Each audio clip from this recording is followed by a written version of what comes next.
Okay, so this is just...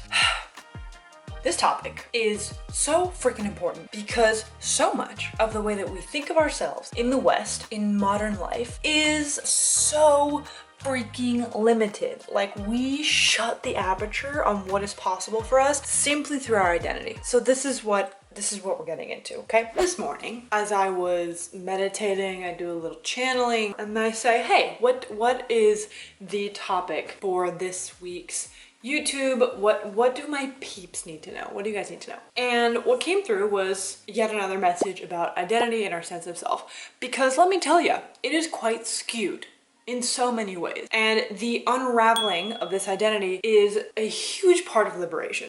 New book I just got, Tao, the Watercourse Way, Alan Watts, with also help from Al Chung Liang Huang. This book, the Tao, is really like the foundation of a lot of what we see and hear and read and learn about from Buddhism, especially Zen Buddhism.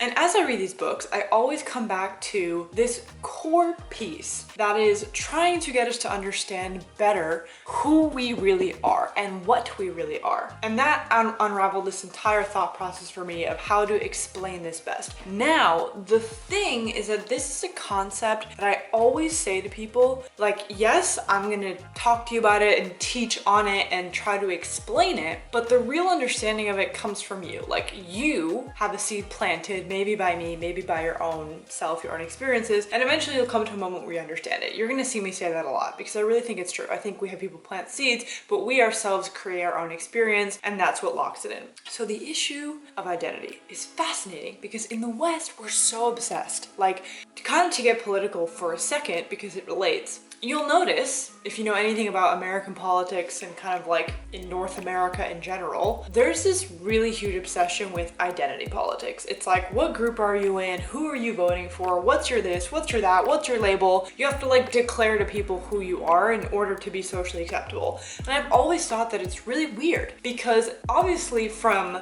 a spiritual perspective, for me, it's like the grandest identity is one that is just I am. I exist as is, I'm whole, and I don't need to explain to you my labels, my boxes, my communities that I'm in order to feel okay. Sure, those are useful and that they have their place. What I'm getting at here is that this obsession, I think, is actually driving us a lot further away from unity, from the universal truths that can bring us together in a really profound way. So whenever I'm reading and learning about Zen and having these downloads, if you will, these realizations, so much of the time it's this reminder that who and what we think we are is so limited, and the ego mind takes over, and then our actions, our entire life spirals off of this sense of self. The antidote to this Western obsession, to anyone's obsession with who am I, what do I do, what's my job, what's my this, how do I fit into the boxes, how do I make myself palatable, is to take a step back, zoom out, and then zoom in to figure out what are we truly? Like, what does it really mean? And there's this fantastic quote that I'm gonna read. This really put into perspective the human issue and why it's honestly kind of like a cosmic joke, the way that we as humans try to figure out who and what we are, which is why it's so fun to explore. So this says, and this is written by this guy, who I'm sorry if I'm butchering his name, Al Chung Liang Huang. Try my best, sorry. He says, we do not hear nature boasting about being nature, nor water holding a conference on the technique of flowing. So much rhetoric would be wasted on those who have no use for it. The man of Tao lives in the Tao, like a fish in water. If we try to teach the fish that water is physically compounded of 2 parts hydrogen and 1 part oxygen, the fish will laugh its head off. So the whole point is, in the note that I wrote, is there's irony in trying to explain that which is meant to be felt. The whole point is like, it's hilarious that we are gifted this incredible awareness, this consciousness, this ability to understand and explain and look to science to understand our surroundings. At the same time, when we do that, we're limiting the truth of our existence. And when we do that, it affects our entire life. What I'm gonna read you from this morning's journal sesh is to plant a seed to think about your identity and your sense of self, where it's at, where it could be, and the truth of it, right? Okay. So if you look at me, right, you look me in the eye and you talk to me, you speak to me, and you get a little glimpse into my consciousness, into my ideas, very, very quickly you'll learn I'm so much more than labels, right? I can tell you like, yes, I write, I'm a YouTuber, I do this and that, I'm a teacher, blah, blah, blah, blah, blah. All of that is just giving you tiny fractions of the puzzle, right? And the whole point is like, yeah, obviously not everything, all that I am, can be shoved into one label. Although I would say some people really try to go that way, like try to shove their entire existence into one label. Let me ask you this. Why do you think people today are caring less and less about diplomas and certificates and labels and all these credentials that before people were obsessed with, right? We're learning that we're just human. And a lot of these labels and diplomas and freaking doctorates and whatever, yes, they're great. People have to work for them. But at the same time, they're a tiny percentage, right? They don't guarantee that you're a good person or that you're good at your work or that you are loving. Like, it's not to say people who have freaking doctorates and who are scientists are bad people. Not what I'm getting at. What I'm getting at is that I think we're realizing that obsessing over those tiny labels is not actually producing the results that we want. What we want is to feel good about the people we work with, about the people who have authority in our society. We're having this kind of collective awakening. People realize, maybe everything I've been told about how XYZ is supposed to work out, and I have to listen to this person, is not really true because these labels and these illusions don't add up. So the point here, and what the next step of this realization is that most identities are in relation to their environment, right? So if we had a dentist and we plopped him onto a desert island, suddenly he's just a guy with tools, right? Like he doesn't have anyone to practice on. He's just a guy like anyone else, right? Obviously in his environment at the dentist's office with his diploma, with his patients, he's a dentist. But the point is, we cannot mistake that as being the entirety of the existence.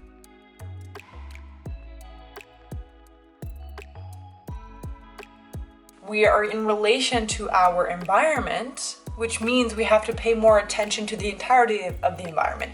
Me in the office is not my entire life. Like, sure, people spend upwards of 40, 50, 60 hours a week at the office, but still not entirely who they are.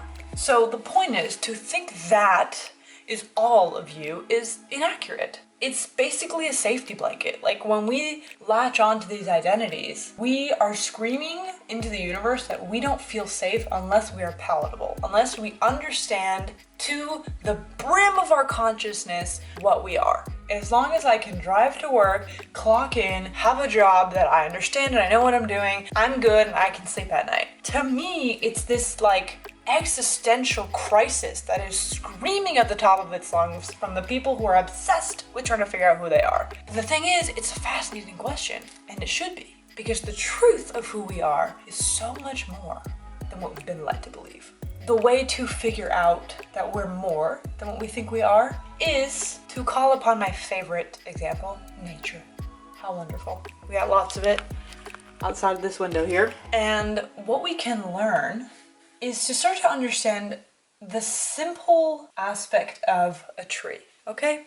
Bear with me for a second here. Basically, in the same way that humans will say, hey, I write for my job, I'm a writer, boom, done. A tree might come up to you and say, hey, I got branches, I have leaves, I'm a branch, I'm a leaf. And we would say, sir, tree, I think you're mistaken because, I have a foot, but I'm not my foot. I have a hand, I'm not my hand. What am I then? Oh, I'm the sum of my parts. Okay, we're getting closer. So the tree realizes that it is actually the forest, right? This fantastic Thich Nhat Hanh quote, and he says, enlightenment is when a wave realizes it is the ocean. I could not have said it better myself.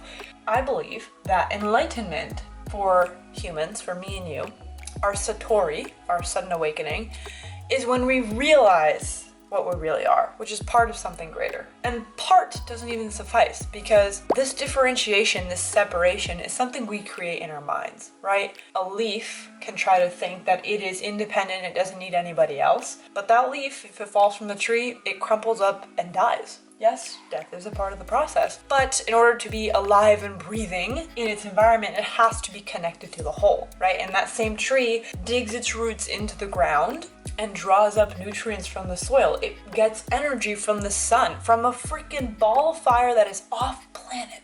And it gets water and hydration from water that falls from the sky. I mean, hello? This tree should know that it is one with its environment. Now, hopefully you're catching my drift here. Why are humans not the same? That's the grand question. That is the $1 million existential question. Why do humans not view themselves as a part of their environment? For one, the ego mind.